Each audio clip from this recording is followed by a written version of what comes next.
Hello guys, it's Dremos Online here, and it's time to show you what Lopunny can do in battle. Now, let me apologise for the guide video. I kept re-watching it over and over again, and I realised it was incredibly sloppy. I missed out two important things I wanted to mention, so I'll mention them here. But before I do that, as you can see on the screen, the opponent leads with Umbreon and I lead with Lopunny, and I go for the Cosmic Power because I know Umbreon can't really do much in terms of damage. It is more of a stally Pokemon, and I know I can get enough power-up punches to take it out pretty quickly. So I had to cough there. So while watching that go down, things I wanted to explain in the guide that I forgot to mention. First of all, Lopunny, at least the one I suggested, does get completely walled by a Ghost type. So she can learn, as I said before in the video, she can learn Bounce, which can hit ghosts. She can learn Fling, which does hit ghosts for super effective damage. I'm pretty sure she does learn things like Shadow Ball as well, but you know, she has a really low special attack, so I wouldn't recommend using moves like that. Every Pokemon has a wall or has something that they can't fight against, which is why I did recommend Baton Pass as one of the moves you could give her. So when she does get walled out, you can just Baton Pass the stat boost she's already gained onto a Pokemon who can deal with the Pokemon you're dealing with. So as you can see here, the opponent is trying to stall out my attacks. In this version of Lopunny, it was the very first Lopunny I ever used in battle that was offensive this way. It knew Circle Throw, and I didn't use it correctly, and as you can see there, all it really did was tick out a sub on the turn the sub was used. So I probably could have gone for a return straight away and KO'd it, but I ended up going for a power-up punch here. Sorry, I can't talk properly for some reason. Coughing a lot today, aren't I? It is going for a Moonlight, but as you're about to see, I've already gained enough power-up punches to one-hit KO with return now. What was the other thing I forgot to mention in the video? That was it. Lopunny also learns Copycat. I wouldn't recommend putting it on Lopunny, but I did think of some funny shenanigans and scenarios that could happen. If you've seen my Riolu videos, then you already know what I'm talking about, you know, the crazy kind of things that Copycat can do. If you haven't seen the Riolu video, I recommend you go watch it. I will leave a link to that video in the description below. You could do things like Copycat a Fly, you can Copycat a Protect, you can Copycat anything. It is pretty damn sweet. So you can imagine if you go in and say, I don't know, a Ghost type Pokemon, you can Copycat their move to be able to hit it. Not very hard because you just have low special attack. Anyway, as you can see on the screen now, I completely missed it, but you guys saw it. Lopunny was able to one-shot that Honchkrow as soon as it came out of the Pokeball with return. He probably did that to try and get the Moxie boost, but didn't think he'd get outsped. So that is all for Lopunny in this video, but as you can see, Chestnut is going to do some work as well. So if you still weren't convinced that Chestnut is a thing, then just watch how it completely walls out Mega Venusaur, which I'm noticing is getting more and more common due to its insane bulk and survivability coupled with its damage. So as you can see, it does go for the Sludge Bomb, which does absolutely nothing, and I get the payback off. Not doing too much damage because it is a very bulky wall, but not too worried because I know it can't kill me. Even with Leaf Storm, it is attacking my weak special defense rather, but it isn't able to do too much. And it's just a case of, it is just a matter of time before it gets KO'd.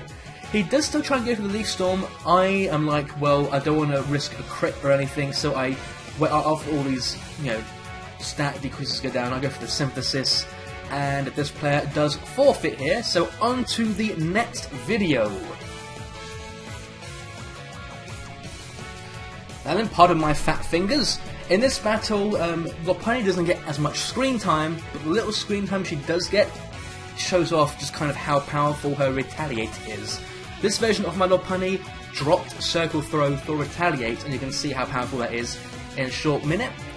So I lead off with my Mine Shao, and he leads off with his Ninetales, his Drought Tails. He had a Drought Tails and a Drizzle Toad, as well as two Pokemon who worked well in the sun and two Pokemon who worked well in the rain. So my Fake Out crits, does a lot of damage, and my Knockoff comes out and it is not able to KO that Ninetales. And it goes for the Flamethrower, dealing a lot of damage, taking me down to my Focus Sash. I probably should have gone for the high jump kick there, but I didn't. It's a good thing I didn't, because you probably might not have seen my my beautiful bunny. Sorry, I can't help but call everything beautiful recently for some reason. So I go for the second knockoff onto the Ivysaur. I knock off its Life Orb, and it was a critical hit as well, so that was some pretty high damage. It goes for the Giga Drain there. So this is obviously a Chlorophyll Venusaur. They are pretty scary, Chlorophyll Venusaurs. I'm, you know, surprised I don't see this more often. So I bring in Lopunny. I actually underestimated how fast Venusaur moves in the sun. And he does get a Giga Drain off, but it isn't enough to take Lopunny out, but it is enough to give it just enough HP to survive the Retaliate, because Venusaur does have a lot of natural bulk to it. So as you can see, Retaliate will never hit as hard as something like a Slacking's Retaliate, but it still hits pretty hard. A lot of people don't expect it to hit that hard. So I go for the power-up punch here because Sun ended, but he goes right back into his Drought Tails. Power-up punch is going to be enough to take out Drought Tails, and that ends that Pokemon. I get a critical hit there as well, but it didn't matter. It was low HP, so it was going to go down anyway. They then bring back the Venusaur, and I didn't want this thing to like Solar Beam me or anything, because I knew it had to have it. There's no way I wouldn't have it. So I switch out and go into Chestnut, just to take the Solar Beam, and also I'm trying to bait out the Sludge Bomb, giving me like a free turn of damage on this thing. So he does go for the Solar Beam, does quite a bit of damage considering that I have no special defense investment at all. As you can see, the Bulletproof does trigger, so he tried to use Sludge Bomb rather, didn't work. Payback is going to be enough to take down the Venusaur. Down it goes. A lot of people just don't see Chestnuts, and that's why they don't know how to deal with it. So out comes the Arcanine, which I'm praying to Arceus that this thing is a physical variant. And praise my lucky stars, it is. And it goes to the Flare Blitz right into my Spiky Shield, taking some damage. Gonna love that damage it's taken there, because I try to go for the second Spiky Shield, but it fails. Not too worried though, because Recoil and Rocky Helmet damage is going to be enough to take this thing down. Not down, I mean take it down low enough for Lopunny to come out and Lopunny to come out and do some work. So now I'm just kind of praying that this isn't a a Choice Scarf Arcanine, because if it is, or if it has Extreme Speed, I'm screwed. But it doesn't, as you can see. Amateur does finish it off, and down it goes. So as you can see, Lopunny really does work in certain situations. I want to get more footage of it working in other situations, because it's kind of seemed very lucky to me. So keep your eyes peeled, there's more videos coming soon, and I will see you guys next time, and hopefully my next guide won't be as sloppy as the one I just released. I want to apologise for that again.